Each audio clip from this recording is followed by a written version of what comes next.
This is Luton. Okay guys, welcome back to Oman. And I've got another gameplay that I cannot remember. I think this should be like dubbed Luton's Amnesiac series, or yeah, I don't know. Yeah, this was a gameplay that I meant to put up ages ago, but as I said in my previous video, because I've been very busy, I didn't get around to putting it up.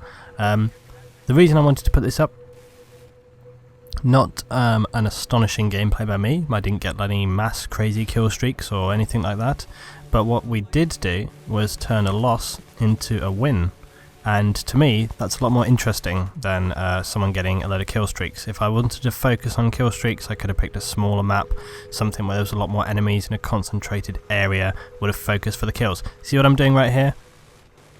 See this hovering, dropping the guys? Now it's not always a great thing to do the hovering, because it does make you susceptible to shells and you know, rockets near on the ground, but it does also allow you to cap bases and drop off friendly units onto roofs and things like that. I was going to say drop off enemies, but that wouldn't happen, would it?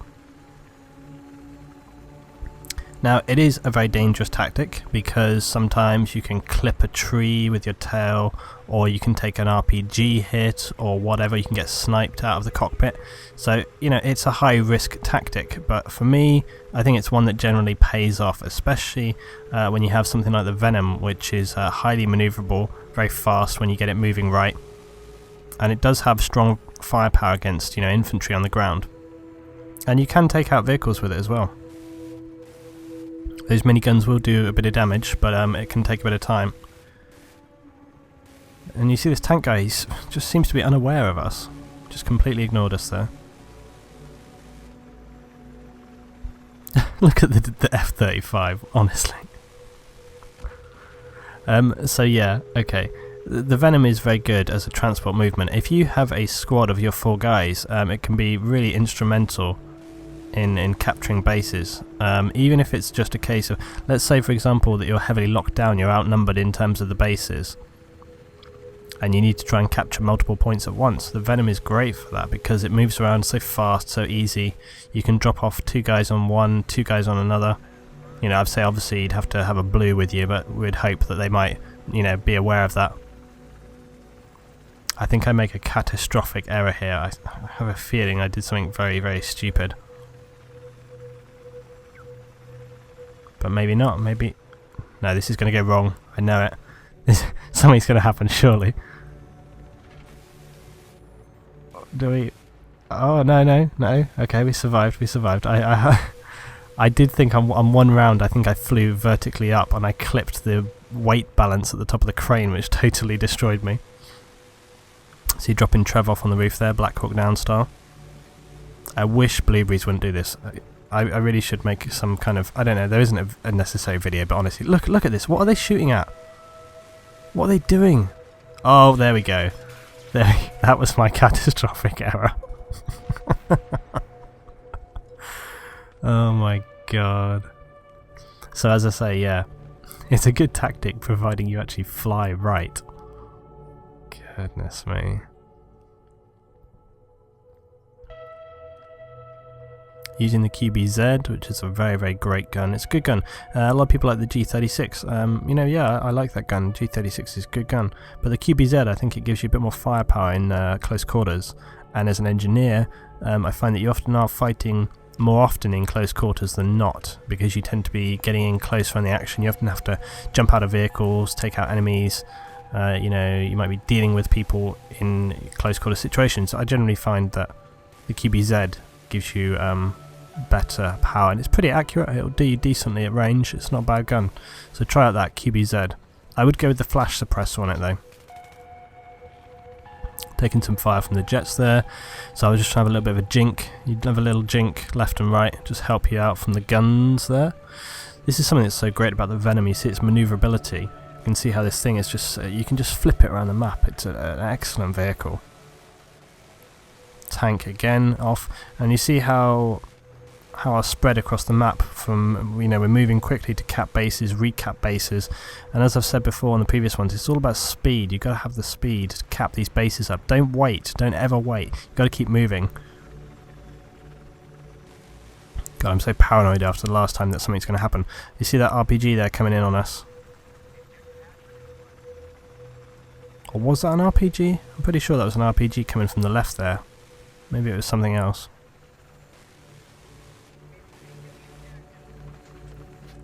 Yeah, now we're taking a huge amount of fire. I think some of those light vehicles on the ground were putting some fire onto us, and the jets as well, and the helicopter as well.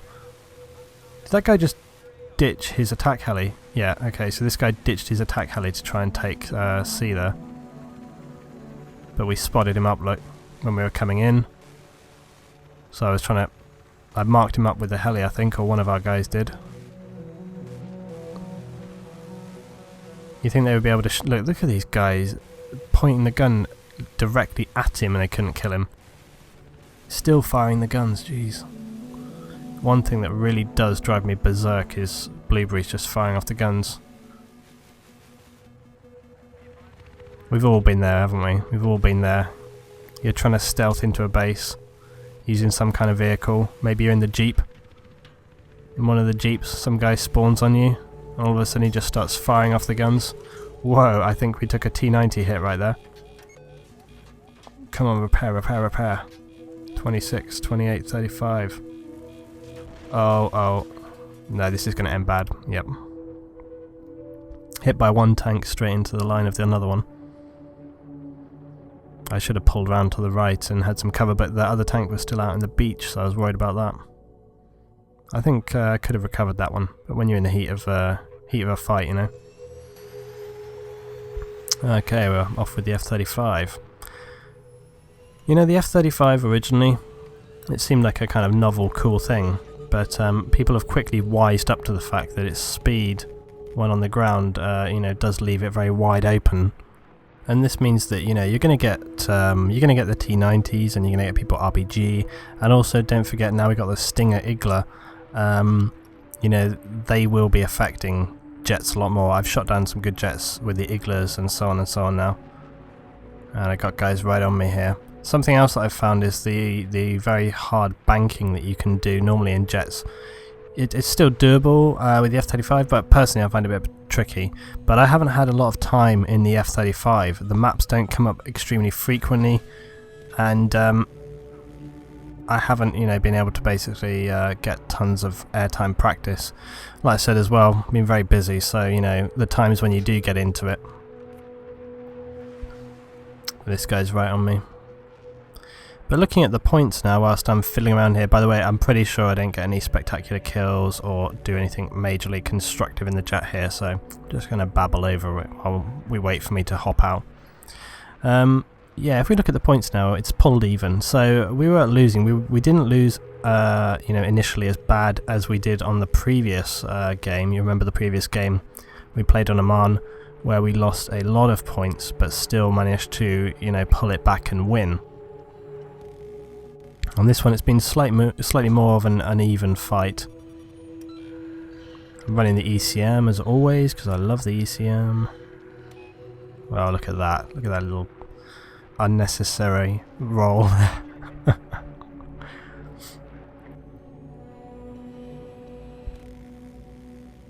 They really have weakened the guns severely. I haven't made a video about this, but I was going to. The guns do seem considerably weaker than they were before. I think some people will say no, some people will say yes. It often depends a lot on your target on the ground's armor, you know, what it's been taking damage from other things and so on and so on. But just from personal experience, and we did do a bit of testing actually, when I was doing tests for the helicopter for the below radar, and also for, there we go, look, see, I was saying earlier about the F-35 slowing down and the T-90 in action right there. Yeah, when I was doing some testing there, we did do some tests on the vehicle guns, got some kind of interesting stats like that. We parked out some tanks, we didn't give them extra armor, and we did some gun runs on the tanks on the ground on my private server, tested to see. We did a full clip into a tank, and we struggled to take it below 50%. That's the kind of weakness you're looking at. So if you know the majority of if you lined up perfect and you did a full magazine of aircraft gun on a tank, we really did struggle to get it below 50. And I think you would agree with before that you could take out a tank before the patch. You could take out a tank with not even a full magazine. So it really has been reduced quite significantly.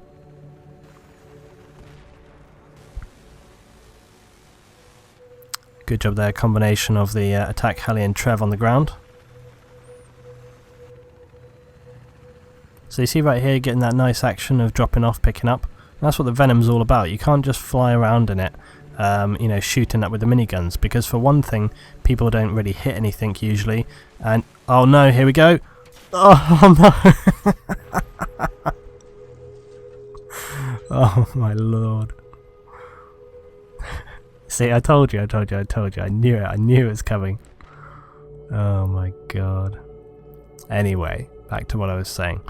With the Venom, what you've really got to do, you've got to watch the the dropping off, picking up. You can't just use it as a gun tool, because most people are not accurate enough with the guns, and if you're flying around too fast as well.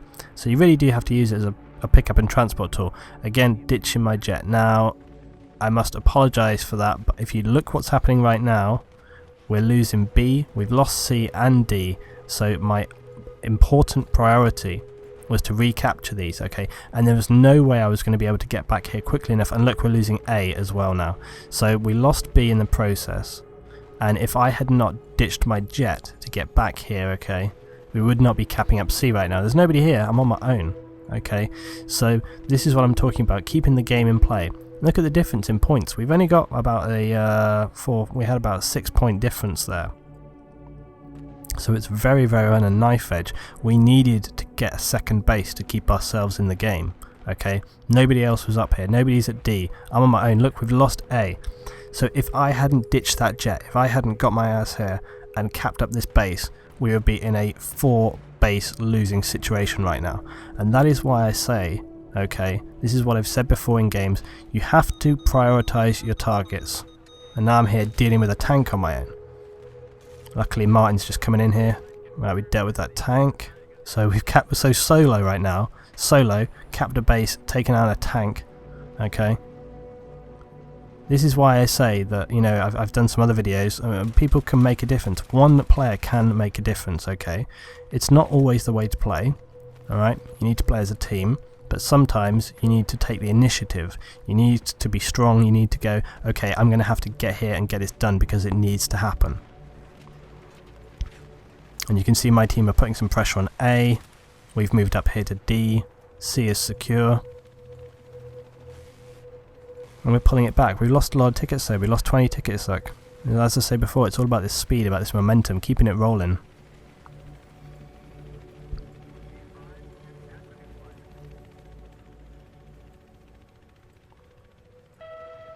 We're losing C now.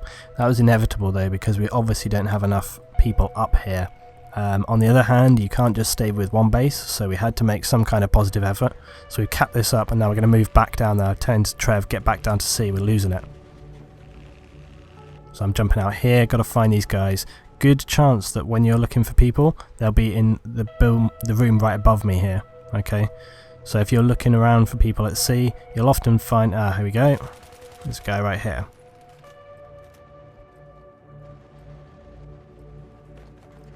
But of course, it all comes back to the principles that I've always said about before in my other videos, okay? Objective, momentum, flexibility, okay? So when I was coming in on C, I was thinking objective, okay? I could have a quick assessment of the map, see where my guys are. I'm getting intelligence from, my teammates. They're telling me where people are, where they're under a lot of fire. Bad driving by me there. So I was thinking, okay, I'm going to need to get somewhere. So I was taking the jet, get there fast. Alright. And then we had the momentum from that. We had the momentum to push onto D. And you see right now we've managed to keep C and D. Okay, now that's only between pretty much me and my guys in the squad have done that. Okay, which means the Blueberries and everyone else, you see they're putting pressure on other areas right now. We're capping up B.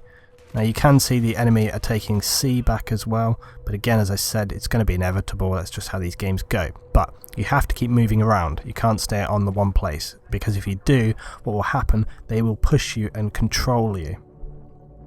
So it's really, really important that you keep up that momentum. Once a base has started being capped, and we have it already as well, don't forget there is a higher likelihood, and you see obviously what I want to do now is get back to C. Didn't really have time to pick anybody up because I need to get back there fast. Taking the back roads as well. You know, the main roads are not always the safest thing to do. You might have mines, C4, or people covering it with javelins and RPGs. So I'm rolling around the back here. It also means that by coming around the back you have a better chance of surprising the enemy, because they're going to be looking down towards the main road. So Akbar's going in on the left, I'm coming around this way. We've got a couple of guys here. Again, I'm going to check upstairs. I could have checked that a little better, to be honest. I didn't really I didn't really look around much, I just came up here.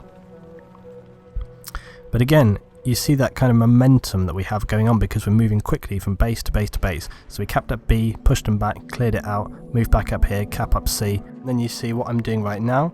Okay, now I know B is probably secure. Yes, see? Now you see D going. Now you see that. That is the power of prediction. Okay, now Dark Symmetry mentioned this. It's an important thing because I knew that B was secure because we just took that. I knew that C was secure. I know it's getting capped right now. But the thing is, you know that D has been kind of unattended the longest, so you know there is a fairly good likelihood that that's going to come under pressure. Now I didn't succeed here in successfully but I was a force in the area. I was helping, I was locking, you know, so even if you get taken out, it's just as important that you're there. It's important that you're there because, you know, it does give them something to think about on the ground. It's going to distract their attention. You know, you're going to be able to communicate to your team. You may have some of your guys spawn on you, so even if you're not successful, just being there and getting to that point is important. Wow, look at that javelin that guy got right there.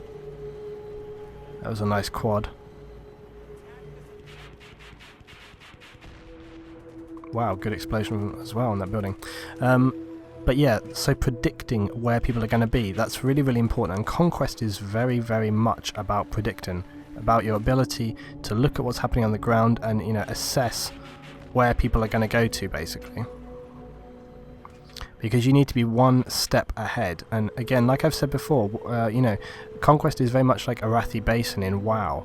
And, you know, your ability to look at what's happening on the ground and go, okay, we have A, B and C, there's a very strong likelihood that they're going to be going to D, etc. You know, you have to work out in your mind, you know, what would you do? You would go for the weakest point, and the weakest point is probably one of your bases that hasn't had much attendance for a while.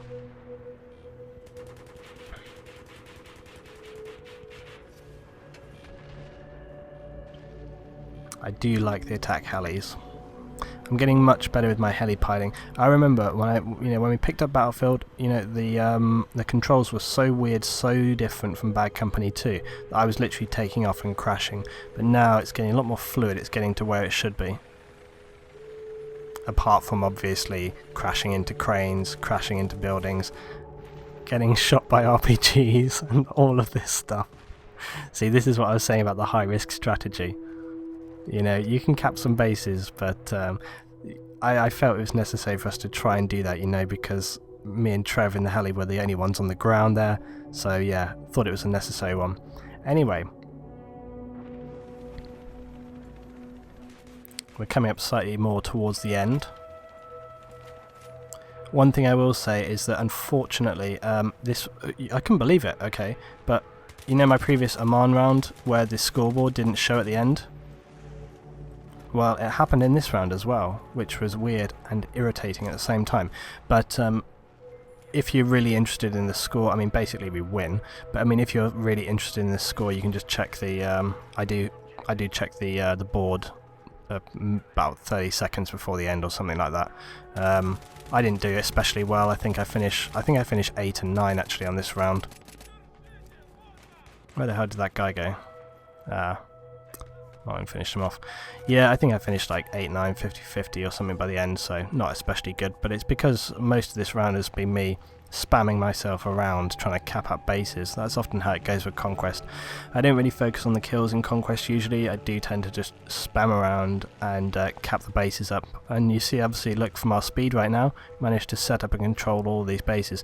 Now, I turned around right here, I think either because my guys were calling out or because I looked at the fact that C was being capped by our team and I was making a decision that there was a high likelihood we were going to lose another position, so I thought it would be a good thing to come back. And then I spotted Trev in the air here, so I said, okay, coming down, pick me up.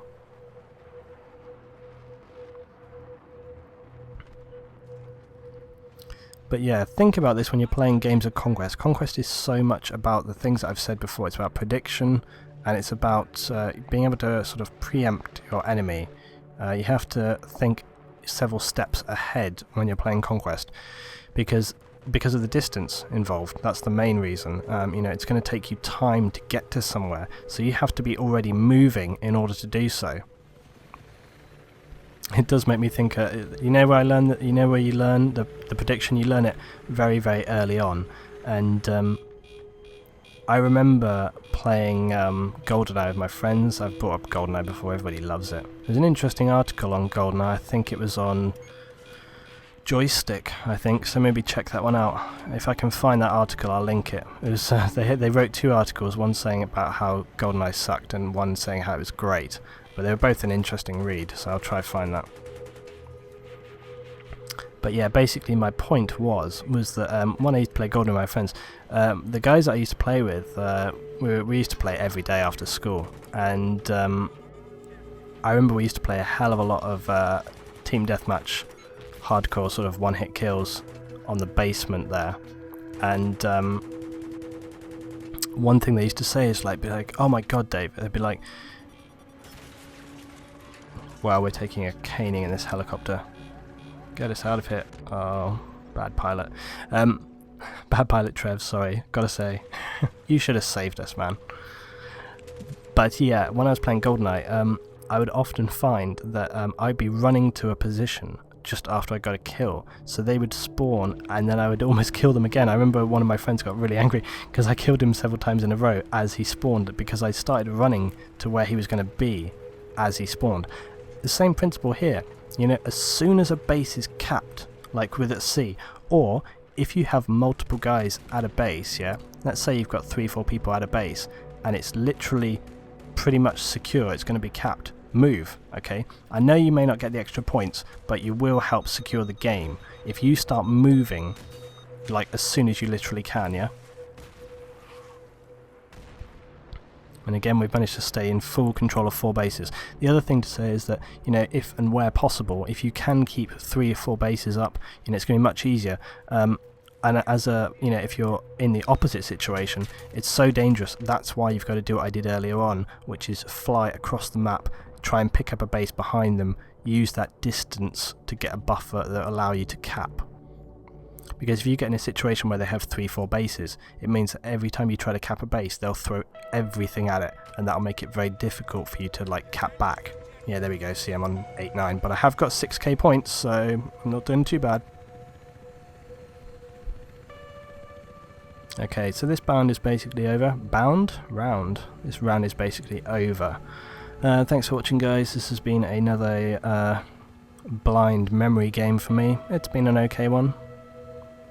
I think some good points here about how to cap up bases and stuff like that, blah blah blah. I've got some more things coming up soon. Hope you've enjoyed. Please leave comments, feedback, anything you'd like to see, anything you want me to look at. Thanks for watching, guys. Some more to come soon with me, LT.